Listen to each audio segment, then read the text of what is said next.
전능하사 천지를 만드신 하나님 아버지를 내가 믿사오며 그 외아들 우리 주 예수 그리스도를 믿사오니 이는 성령으로 잉태하사 동정녀 마리아에게 나시고 본디오 빌라도에게 고난을 받으사 십자가에 못 박혀 죽으시고 장사한 지 사흘 만에 죽은 자 가운데서 다시 살아나시며 하늘에 오르사 전능하신 하나님 우편에 앉아 계시다가 저리로서 산 자와 죽은 자를 심판하러 오시리라. 성령을 믿사오며 거룩한 공회와 성도가 서로 교통하는 것과 죄를 사하여 주시는 것과 몸이 다시 사는 것과 영원히 사는 것을 믿사옵나이다. 아멘. 어, 함께 찬양하겠습니다. 436장, 찬송가 436장 1절과 2절을 함께 찬양하도록 하겠습니다. 찬송가 436장입니다. 1절, 2절 함께 부르도록 하겠습니다. 나 이제 주님의 새 생명 얻음모 옛것은 지나고 새 사람이로다. 그 생명 내 맘에 강같이 흐르고 그 사랑 내게서 해같이 빛난다. 영생을 누리며 주 안에 살리라. 오늘도 내일도 주 함께 살리라. 주 안에 감추인 새 생명 얻으니 이전에 줬던 것 이제는 값없다. 하늘의 은혜와 평화를 맛보니 찬송과 기도로 주 함께 살리라. 영생을 누리며 주 안에 살리라. 오늘도 내일도 주 함께 살리라. 함께 보실 하나님의 말씀은 로마서 6장 1절에서 14절 말씀입니다. 로마서 6장 1절에서 14절 말씀 함께 하나님의 말씀을 살피도록 하겠습니다. 1절과 2절 말씀입니다. 그런즉 우리가 무슨 말을 하리요? 은혜를 더하게 하려고 죄에 거하겠느냐? 그럴 수 없느니라. 죄에 대하여 죽은 우리가 어찌 그 가운데 더 살리요? 하나님의 말씀입니다. 하나님께 감사합니다. 앞의 로마서 5장 20절은 이렇게 말씀했습니다. 죄가 더한 곳에 은혜가 더욱 넘쳤나니. 이와 관련하여 어떤 사람은 이렇게 고백했습니다. 오, 달콤한 죄여. 이 사람이 이렇게 말한 것은 죄 자체가 달다는 뜻이 아닙니다. 자신의 죄가 얼마나 큰지를 보니 이를 용서하신 하나님의 은혜가 또한 얼마나 큰지를 보게 되기 때문에 죄마저도 달콤하다. 그렇게 고백한 것입니다. 이 사람에게 이렇게 말한다면 어떨까요? 당신이 하나님의 은혜를 더욱 경험하기 위해 더욱 죄를 지어보는 것이 어떻겠소?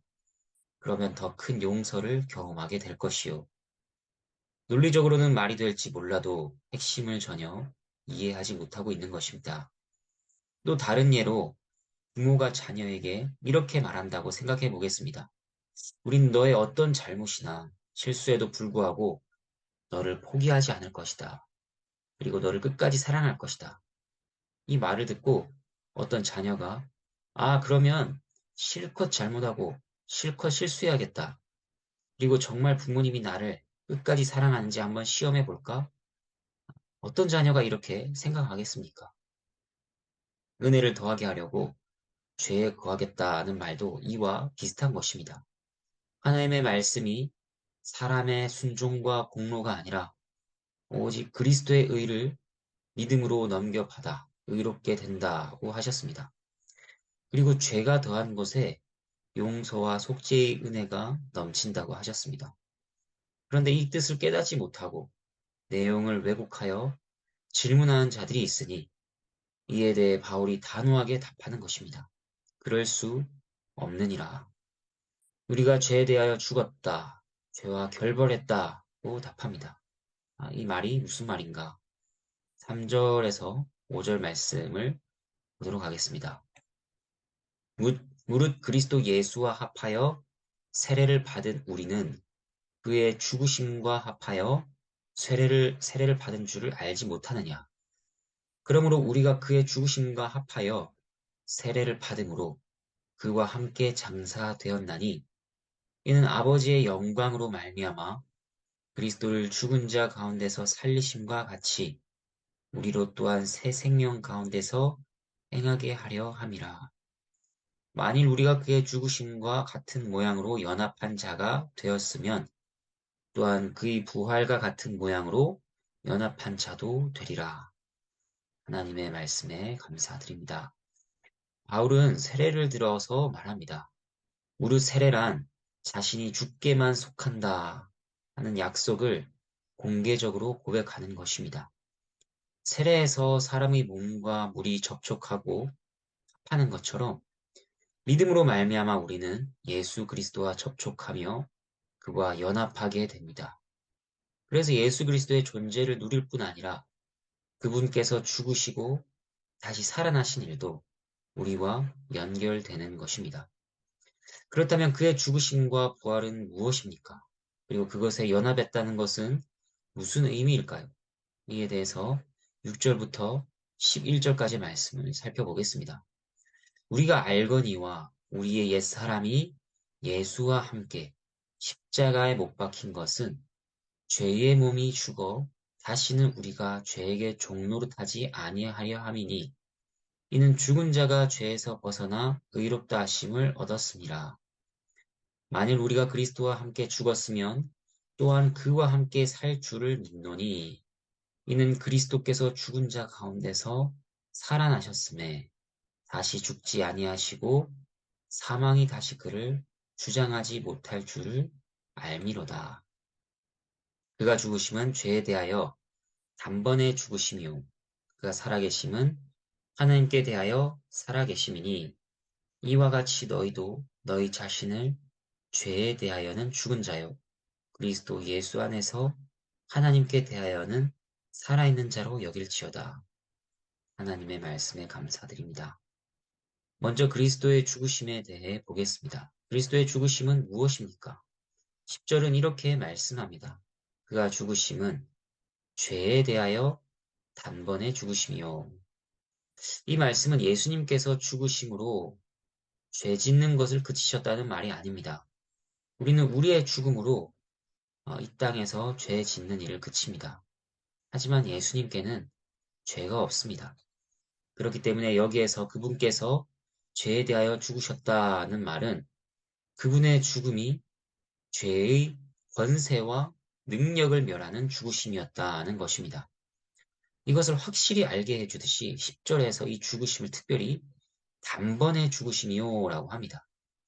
단번이라는 말은 그리스도의 죽음이 죄에 대한 매우 적극적이고 단호하며 강력한 행동이었다는 것입니다. 그의 죽으심은 죄를 단번에 결정적으로 처리하여 완전히 무력하게 만드신 일이었습니다. 죽음의 원인인 죄에 대해 완전히 죽으심으로써 죽음으로부터의 완전한 자유, 그리고 새 생명을 위한 근거를 마련하셨다는 뜻입니다.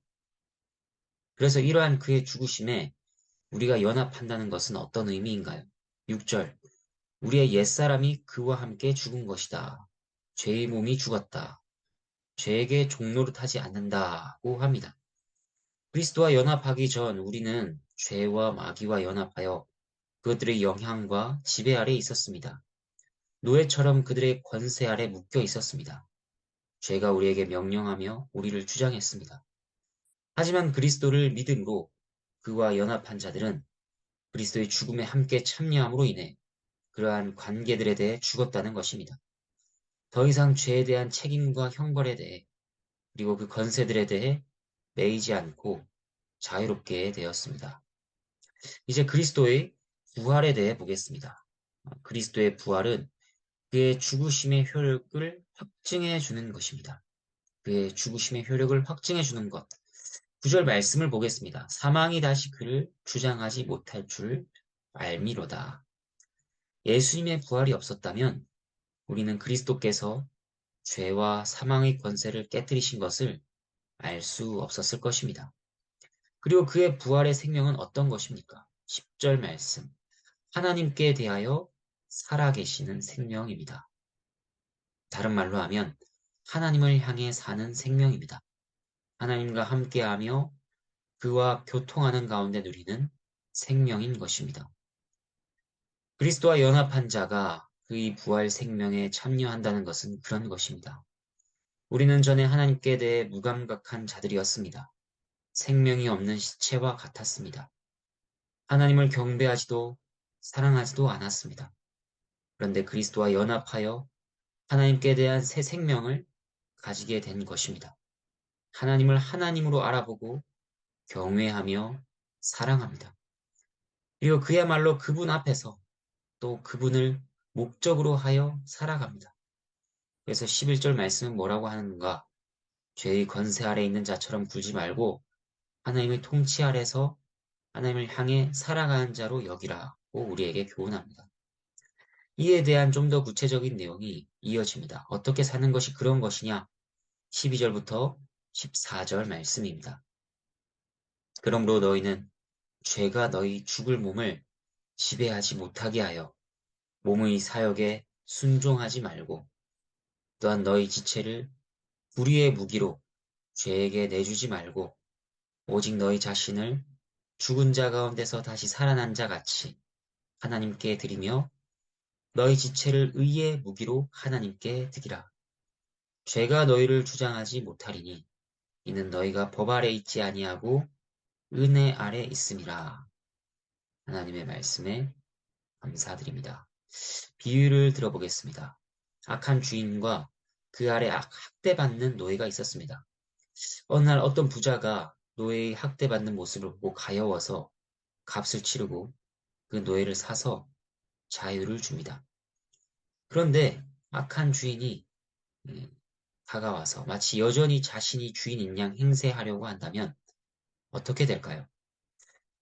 전에 노예였던 그 자는 그의 명령을 듣지도 않을 것이고 반박하며 저항할 것입니다.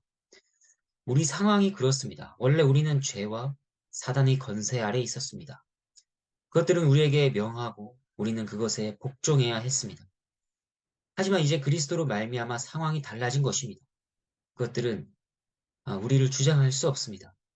우리를 유혹할 수는 있을지언정, 우리에게 말을 걸어올 수는 있을지언정, 더 이상 감히 우리에게 명령을 내릴 수는 없는 것입니다. 바울은 은혜 아래 있는 자들의 자유가 그런 것이다. 죄에 대하여 죽고 하나님께 대하여 산 자들이니 몸의 사역에 순종하지 말고 하나님께 순종하며 그에게 모든 것을 드리라 말하고 있습니다. 말씀을 정리하겠습니다. 오늘 말씀의 시작은 은혜가 있으니 죄에 거해도 괜찮지 않냐? 아니 그것이 오히려 은혜를 더욱 빛나게 하지 않냐? 하는 질문으로 시작했습니다. 그러나 그것은 말도 안 되는 질문이며 그에 대한 답은 우리가 그리스도와 연합했다는 것이었습니다. 특별히 그리스도의 죽음과 부활에 연합했습니다. 그리스도의 죽음은 우리의 죄값을 치르고 죄에 대한 권세를 깨뜨리는 죽음이요. 그의 부활 생명은 하나님께 대한 생명이었습니다. 우리는 그와 연합했기 때문에 그리스도의 죽음과 부활로부터 오는 은택을 누립니다. 그 은혜 아래에서 우리는 우리의 모든 것을 하나님께 드리는 삶을 사는 것입니다. 여러분, 우리는 마음속에 이것을 분명하게 정리해야 합니다. 우리는 그리스도와 연합하기 위해 의를 행하는 것이 아닙니다. 그리스도와 연합했기 때문에 의를 행하는 것입니다. 그리고 결코 하나님과 교제하기 위한 발판을 마련하기 위해 순종하는 것이 아닙니다. 죄의 권세에서 자유로워졌으며 그리고 하나님을 향하여 산 자가 되었기 때문에 하나님과 교통하는 자들이 되었기 때문에 육신의 정욕을 멀리하며 자신을 하나님께 드리는 것입니다. 우리가 그리스도의 죽음과 부활의 의미를 잘 생각합시다. 그리고 그것에 참여하는 것이 무엇을 가능하게 만들었는지, 우리에게 어떤 것을 이루게 했는지 기억합시다. 죄와 사마의 권세 앞에서 두려워하며 무능하고 무기력한 모습으로 있지 맙시다. 이미 그 값은 치러졌고 그 권세는 깨뜨려졌습니다. 하나님께 대하여 산 자들에 대해 하나님께서 주장하십니다. 하나님께서 그들의 왕이시며 주인이 되십니다. 옛사람이 아니라 새 사람으로서 다시 살아난 자답게 오늘을 살아가는 우리 모두가 되기를 바랍니다. 기도하도록 하겠습니다. 하나님 아버지, 감사드립니다. 하나님의 말씀에 감사드리고 그리스도와 합하여 하나가 되게 하신 그 일에 감사드립니다. 그리스도의 죽음과 부활이 가져다 주는 은택에 저희가 참여하게 하시니 감사를 드립니다. 죄가 더 이상 우리를 주장하지 못합니다. 저희가 하나님께 대하여 감각하게 되었으며 하나님을 경외하며 하나님을 사랑하게 되고 또 하나님과 교통하게 되었습니다. 하나님과 교제하며 하나님과 살아가는 또 하나님을 향하여 살아가는 자들이 되었습니다. 하나님 아버지, 저희가 이 새 생명 가운데 살고 있으니 이 새 생명을 드러내며 살아가게 하여 주시옵소서. 죄가 더 이상 우리와 관계하는 것이 아니라 우리가 하나님 앞에서 영광을 올려드리고 하나님을 즐거워하는 자들로서 살아가게 하여 주시옵소서. 하나님께 모든 영광을 올려드리며 감사를 드리며 예수 그리스도의 이름으로 기도합니다. 아멘. 주님께서 가르쳐 주신 기도를 함께 기도하겠습니다. 하늘에 계신 우리 아버지여, 이름이 거룩히 여김을 받으시오며 나라가 임하시오며 뜻이 하늘에서 이루어진 것 같이 땅에서도 이루어지이다. 오늘 우리에게 일용할 양식을 주시옵고 우리가 우리에게 죄 지은 자를 사하여 준 것 같이 우리 죄를 사하여 주시옵고 우리를 시험에 들게 하지 마시옵고 다만 악에서 구하시옵소서. 나라와 권세와 영광이 아버지께 영원히 있사옵나이다. 아멘.